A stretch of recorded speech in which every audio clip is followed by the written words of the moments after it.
kind of ruined my segue there. I'm a pessimist, but no, I mean, okay, I'll be as brief as possible. The question is really, are we not, as a species, cognitively predisposed to a supernaturalist sort of outlook? I know you spoke of the hyperactive attention or agency detection device in one of your books.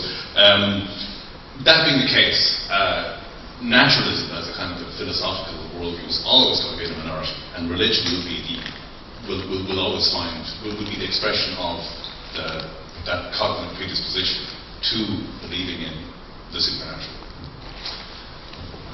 Well, I'm not as much of a determinist about that as you are. I think, yes, I think there is an instinctual frailty, an instinctual bias in our cognition, which makes us see agency where there isn't any, and it's by and large been a good thing to have in our past. That's the hyperactive agent detection device, what I call the intentional stance. It's an instinct, we have to adopt that. And indeed, when it overshoots, you end up populating your world with all sorts of invisible goblins, elves, fairies, imps, and gods and goddesses of various sorts.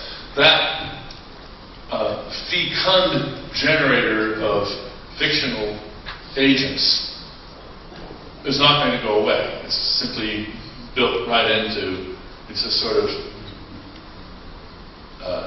little god pump in us that generates these ideas and makes us, and then they fall on either fairly fertile soil or fairly rocky soil. I think that it's no more inevitable that we keep taking this seriously than it's inevitable that we go on talking about sunrise and sunset.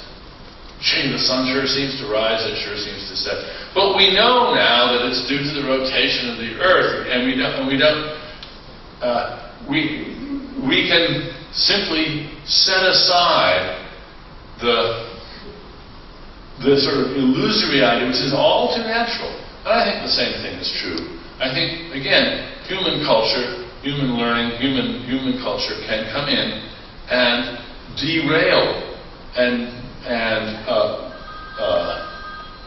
a better word would be neutralise the hyperactive agent detection device, and we come to realize that it doesn't really help to fill your world with goblins and sprites and larger supernatural agents.